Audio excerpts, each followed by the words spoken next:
সন্তান অসুস্থ হলে একটা মায়ের মনে যে কী অবস্থা হয় সেটা একমাত্র মায়েরাই জানে। আসসালামু আলাইকুম বন্ধুরা, আপনারা সবাই কেমন আছেন? আশা করি সকলেই ভালো আছেন। সবাইকে জানাই আকসার আইন ব্লগের শুভেচ্ছা। তো চলে আসলাম আজকে একটা নতুন ব্লগ নিয়ে।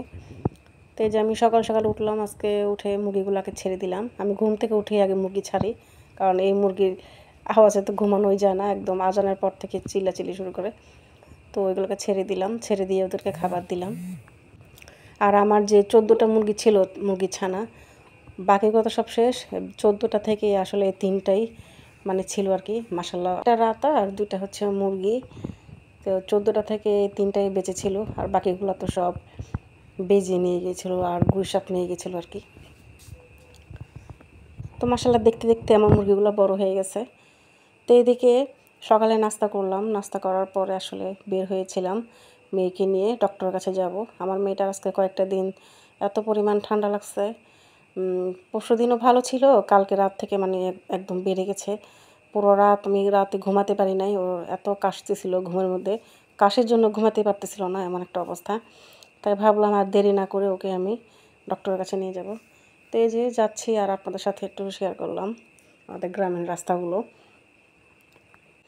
আসলে এখন যেহেতু ঋতু চেঞ্জ হচ্ছে, সেজন্য বাচ্চাদেরও একটু সমস্যা বেড়ে যাচ্ছে আর কি। তো ডক্টরের কাছে গিয়ে দেখলাম আসলে অনেক বাচ্চারাই এইভাবে ঠান্ডায় মানে অবস্থা খারাপ। তো আমার মেয়েটাকে আমি আগে তো একটু কম ছিল ঠান্ডা, তখন আমি ওদেরকে একটু তুলসী পাতা খাইয়েছিলাম, মনে করছিলাম হালকা কাশি ছিল চলে যাবে, কিন্তু এখন তো দেখতেছি মানে অনেক বেড়ে গেছে। তো সেজন্য ভাবলাম না বসে না থেকে তাড়াতাড়ি নিয়ে যাই, কারণ বেড়ে গেলে তো সমস্যা হবে। কারণ আমার মেয়ে অসুস্থ হয়ে পড়ে থাকলে তো আমার কী অবস্থা হবে। তাই কম থাকতেই চলে যাচ্ছি ওকে ডাক্তারের কাছে। আর আমার গাড়িতে এভাবে চলতে খুবই ভালো লাগে। আমার তো ইচ্ছা করে সারাদিন আমি এভাবে গাড়িতে ঘুরি, মানে সারাদিন ঘুরলেও আমার খারাপ লাগবে না, আমার ভালোই লাগে। তো মনে মনে বলতেছি রাস্তা জানা শেষ না হয়, আরও জানি কিছুক্ষণ জানি আরও মানে এভাবে গাড়ি চলতেই থাকে। খুবই ভালো লাগে, আর বাতাসটা গায়ে যখন লাগে আসলে খুবই ভালো লাগে, ঠান্ডা একটা হাওয়া। তো আমার মেয়েটার জন্য আসলে কোনো কাজকর্ম করতেও পারতেছে না, ও শরীর যেহেতু অসুস্থ, বাচ্চারা অসুস্থ হলে একটা আরও বেশি বিরক্ত করে, জ্বালাতন করে। তো আমি কোনো দিক দিয়ে শান্তি পাচ্ছিলাম না। ও আমাকে এত পরিমাণ বিরক্ত করতেছে, ও আসলে নিজেও খাওয়া দাওয়া করতেছে না, কিছুই খাচ্ছে না। সবাই আমার মেয়ের জন্য আপনারা দোয়া করবেন। তো আসলে আমি এই একদিন আগেও হালকা কাশি ছিল, তখন আমি ওদেরকে আসলে একটু ঠান্ডা লাগলে, নাক দিয়ে পানি পড়লে ওদেরকে আমি এগুলো মানে খাওয়াই। এটা হচ্ছে পাথরকুচি পাতা, আর এখানে আমি কিছু তুলসী পাতা নিয়েছিলাম।